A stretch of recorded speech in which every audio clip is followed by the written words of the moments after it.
It's only a matter of time now. You put me in a cage within a cage. Why are you so afraid of me? I'm not. Yes, you are. You live in fear. That's your whole life. You don't know anything about me. I know everything about you.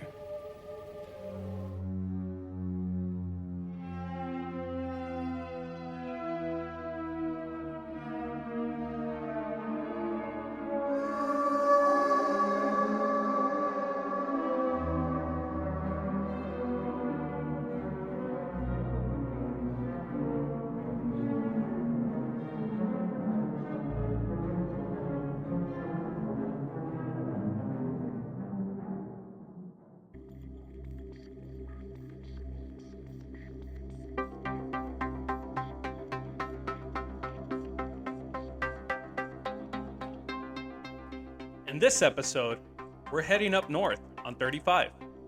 The first major city anyone from Laredo comes across is San Antonio. There's so much to do there, but it still has some Laredo flair to it. There's so many stories. The most popular ghost tale comes from the Alamo, but we're not going to stop there. I love the obscure, the hidden gems, or in this case, the haunted gems.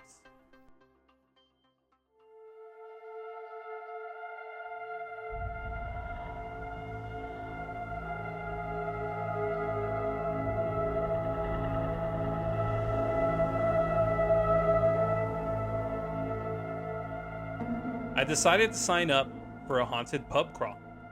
You know, the ones you walk and have a drink in hand, some liquid courage in hand. Anyways, our tour guide took us to several places in the River City.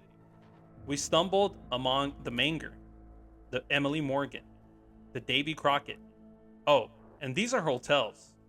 Taking in a sip or two, I learned that the Manger was first a brewery. We stood outside of it, and you could tell it's seen some things. Kinda makes me wish I was born in those times, so I could take the first sip of their fresh brew. That became the first brewery in Texas. But back to the story. There was bloodshed on the grounds the Manger now stands. People who stay at the hotel have heard noises, beds levitating, and images of other people in mirrors. It's said even President Teddy Roosevelt sits at the bar. I'm not going to lie, I like to drink with the ghosts. Now, the Emily Morgan. It's quite a sight. Seeing it at night catches your eye. It's a Gothic style hotel, and anything Gothic really is my style.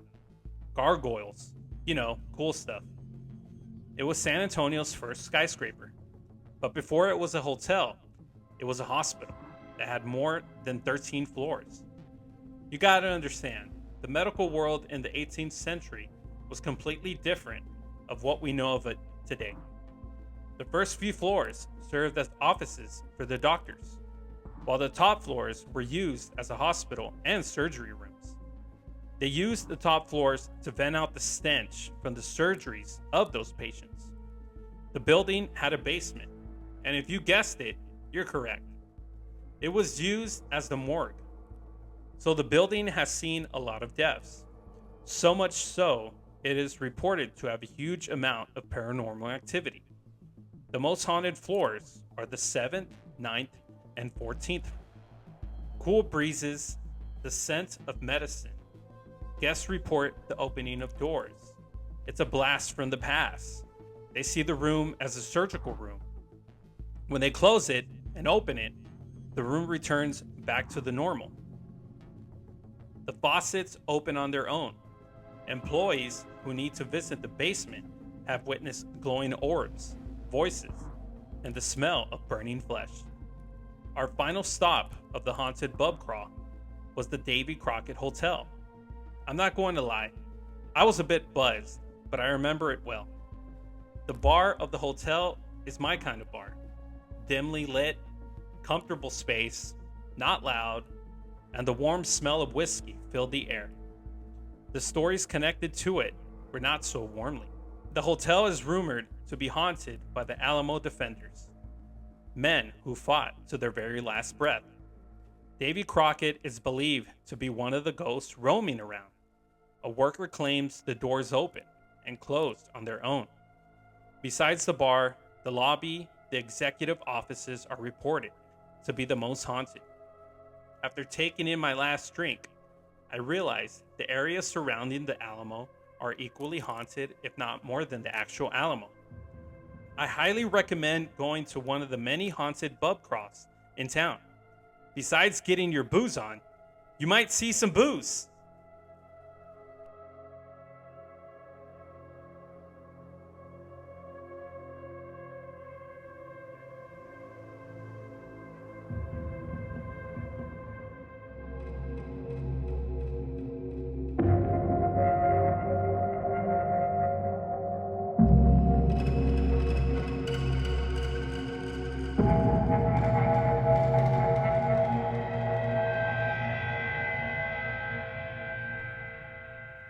I can honestly say I want to see something paranormal.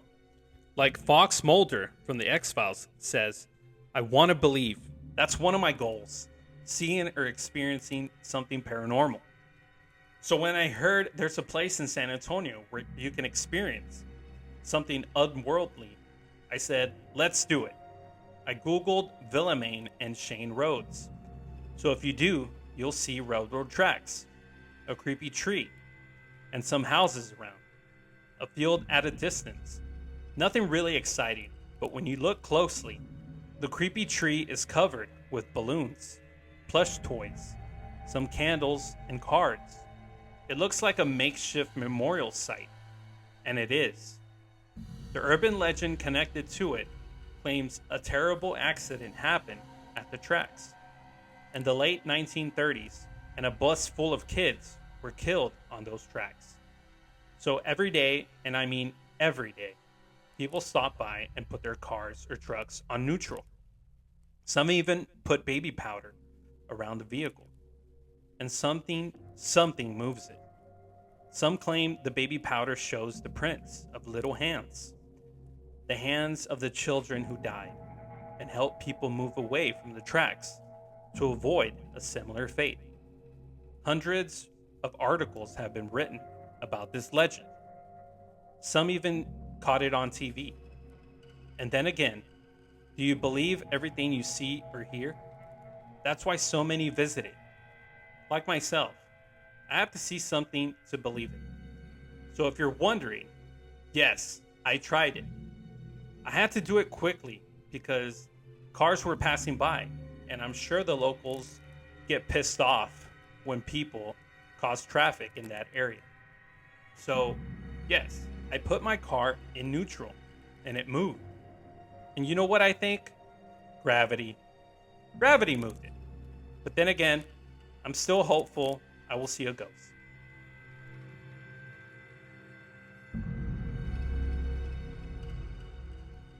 And now, our special guest.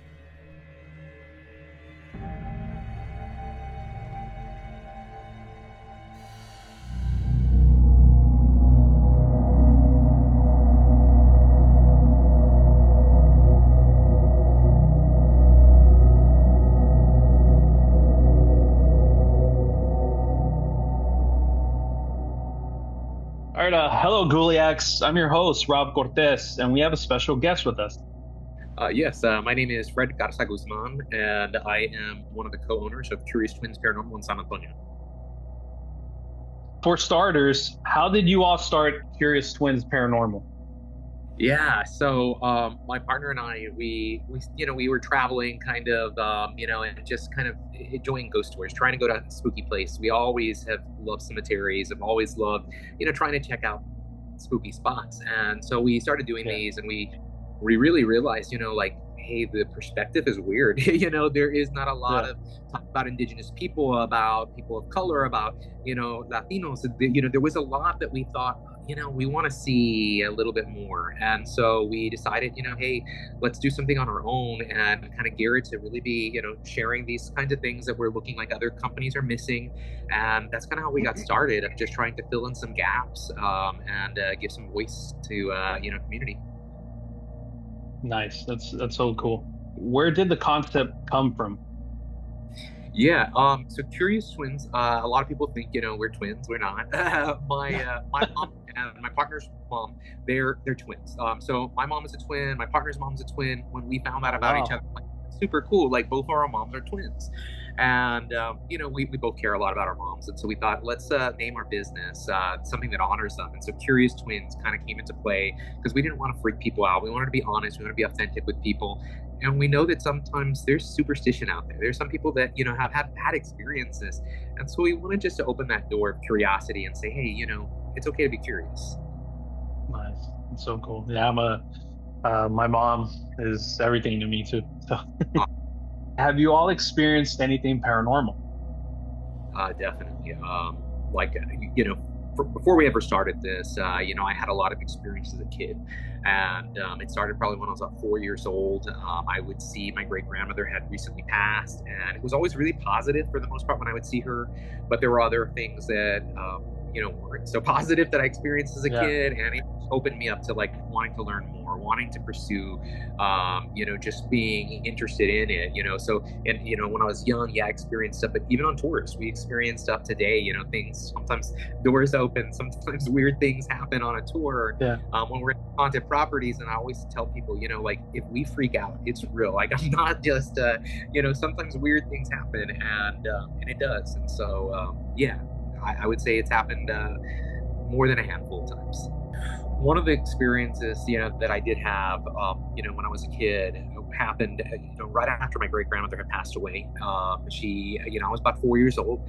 She passed away, and she had a, kind of a large house. It was an old two-story house, and my cousins moved into it. My tia and my tío, and they were living there for a while. I would visit them, and one night, like I woke up and I needed to go to the restroom really bad. And so I tried to wake up my cousins, and they wouldn't get up. And I was kind of scared of the house. It was dark and creepy. And I was like 4. Yeah. But nobody would get up. So I made my way to the bathroom on my own, and I was all freaked out. And as I'm coming back, I see, my great grandmother, and she's like telling me, hurry up, go to bed. And so I'm like, okay, sure. And I hurry, I get in bed. And then I realize, oh shit, like she's not here anymore. She hasn't been here for Oh about like 6 wow. so I stayed up the rest of the night, and that was the Yeah. very first time that I ever had, an experience that I really couldn't explain.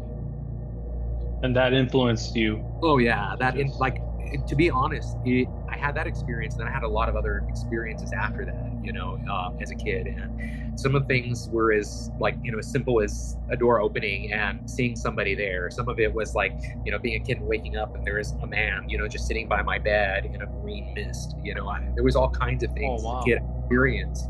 And I think as a kid, like I couldn't explain it, and I was looking for answers. And so I think that's why I like to do what we do now, because we try to answer some of these questions, make people feel a little bit more normal about these things.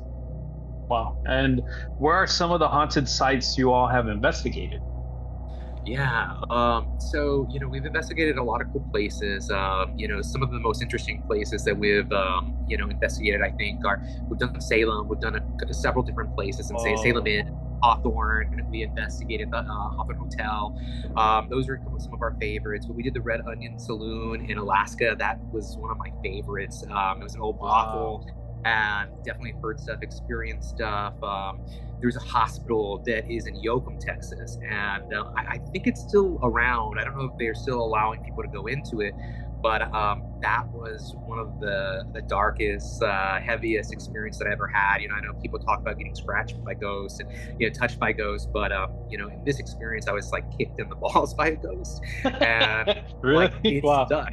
It hurt for a long time, and so yeah, so those are some of our favorite places. But we've been like all over. We even have had a chance to investigate in Spain, and and stuff on occasion. We've been out of the country to do some of this stuff, and that's been really fun. But I would say like some of the best spots we've ever experienced are right here in Texas. Oh wow. I definitely went to Salem, Awesome. Massachusetts, like 4 or 5 years ago, and Nice. we went to the House of Seven Gables. We went to the cemetery where all the innocent victims were buried in, and we went to witchcraft shops. Bought a lot of Nice. stuff. Brought a hat. Brought some shirts. Overall, the vibes were amazing. I think the most thing that I loved about it was the weather, because Yeah, I'm from Laredo, Texas, so it's really hot down here, and it's really rare. The cold season doesn't last as long, so definitely. we I went over there, and it was just amazing. Oh There's a yeah, lot of history there. Maybe another season, Cool Radio, we'll talk about that or a special, but definitely. It's a um, special place. yes. What do you all tell skeptics of the paranormal? Oh, I think yeah, I love skeptics. I think that they're and we have a lot of people that their wife brought them because they're into the paranormal, and the guy is not so much into it. But what I have experienced is welcoming those people and saying, hey, you don't have to believe any of this stuff. We're just giving you a perspective. And we've actually had experiences where we've had those people, no, I don't believe in anything like that, and we've given them some time to do some ghost hunting, put some equipment in their hands, and they come back later and they're like, I got an EVP, and it happens. And I think that we're all skeptics until something happens to us, and once it happens, sometimes we're still skeptics after that. It just depends on Sure. us. We always have to question things. And I think that's the beauty of the paranormal, is that it reminds us how important it is to question everything. Great answer. Great answer. I actually do want to go to San Antonio and accompany you guys to see We'd love to what have you out. I was told. San Antonio is the most haunted city in Texas. I did go to a ghost tour, but yeah, it was a bar crawl. It was a haunted Oh, okay, bar cool, cool. crawl. Yeah, I've actually Yeah, done that with before. Very cool. Nice. yeah. I went last year. Got to know a lot of history. San Antonio's downtown, like the Minger Hotel, David Crockett Hotel, that huge building that's a hospital that used to be a Emily hospital. Morgan. Emily Yeah, there you Morgan. go. The Alamo, of course. Yeah, But definitely. should be Yeah, cool. we'd love to. We do also investigations, and we do seances. We do all kinds of stuff. So hit us up. We'd definitely love to show you around San Antonio and share with you some of our techniques and stuff. Could you please tell us what the Paranormal Fest is about? Yeah, definitely. So Paranormal Fest is we've been doing it for 7 years now, and that means that every year we've been bringing in folks from all over, speakers, to come and speak about the paranormal. And so we've had people from like Dustin Pari's coming this year, Ryan Buell is coming, Joe Frankie. We have some cool people that are coming, and we give tours of this haunted property of Victoria's Black Swan Inn that night. We have speakers throughout the whole thing. We have a whole bunch of vendors. We usually have like 45 vendors all selling things related to the paranormal. We also have teams, podcasters, people that'll be out there just recording people's like ghostly experiences. So it's a lot of fun.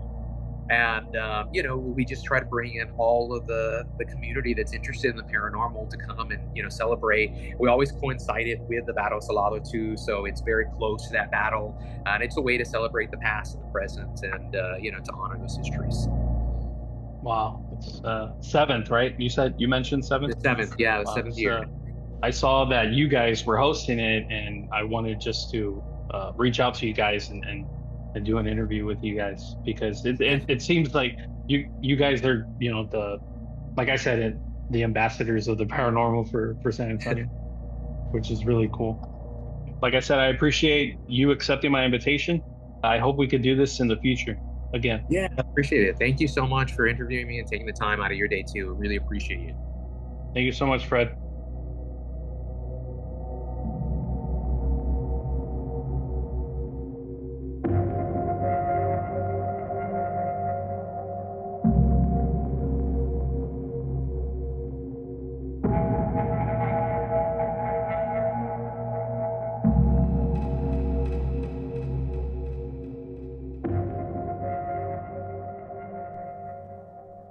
Heading west, and I mean west, is my favorite part of Texas. Before COVID shut everything down, I had planned a trip to visit my now favorite park in Texas, Big Bend National Park. In Big Bend National Park, there's a small town named Terlingua, or Tres Lenguas to its natives. The former mining town sits next to an old cemetery with many unmarked headstones and crosses. I headed to the Starlight Theater. It sits on the side of the road. There's a liquor store and something else attached to it. And that's it. I grabbed a beer, sat outside, and watched the night creep into the mountains. You could see the moonlight hitting them, and suddenly it felt eerie. These huge mountains sitting tall, draped in the moonlight. It feels like someone is watching.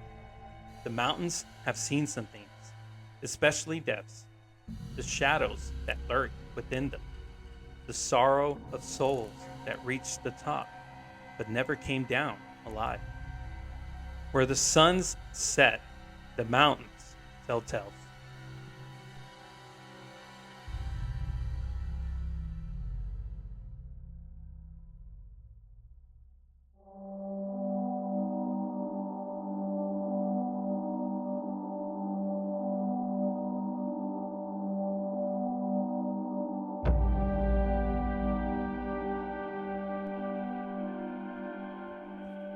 When you take US 90, it'll lead you to our next destination, Marfa, Texas.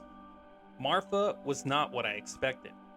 It's a town of hidden gems, restaurants, bars, fashion and coffee shops, art installations, and of course, the famous Marfa Mystery Lights. It was a dark and winter night when I approached the viewing platform. I heard voices from fellow visitors, mumbling to each other. Did you see it? Oh my God, that's definitely a UFO. As I looked into the vastness of the dark horizon, I hadn't spotted any mystery lights, but I did notice the brightest stars and constellations. After about 15 minutes in awe, I spotted red and green lights, roughly the size of basketballs. I saw the lights dance along the night sky. They had split apart and made their ways from one point in the horizon to the other in godlike speed. Lovers of the paranormal, including myself, say they're possibly AEPs. But the locals and various visitors have said that the lights might not be an unexplained phenomenon, but that they believe the lights come from the Midland Army Airfield that has been abandoned since World War II. They also believe that it might be the headlights from motorists on US Highway 67 or campfires. Scientists have also looked into debunking. They believe it might be atmospheric reflections. Everyone agrees it's a mystery to be reckoned with. Whatever anyone says, the only way you would have to be part of the conversation is to go see for yourself. And let us know what you believe it to be at Ghoul Radio. The official Marfa Lights viewing platform is located 9 miles east of town and on US 90 towards Alpine, Texas. Bring a friend and an open mind and enjoy the great view, especially during nightfall.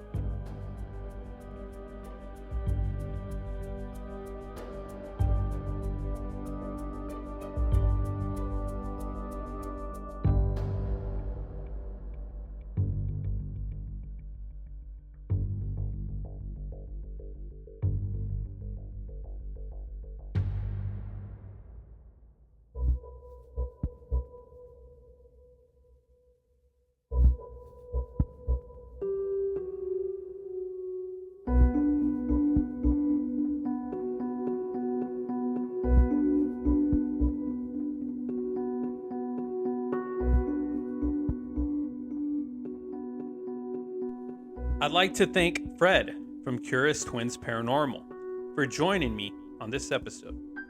If you're ever in San Antonio, sign up to one of their ghost tours. I'm sure you'll have a spooky time. I wish I could stay in West Texas, and I mean it. I really do. There's nothing better than the solace, the scenery, the sunset, and the stars. But before I hang my hat, sort of way, there's still a lot to see. So we're heading out east again, to the deep, dark heart of Texas, the capital, the center of it all, and its crazed history.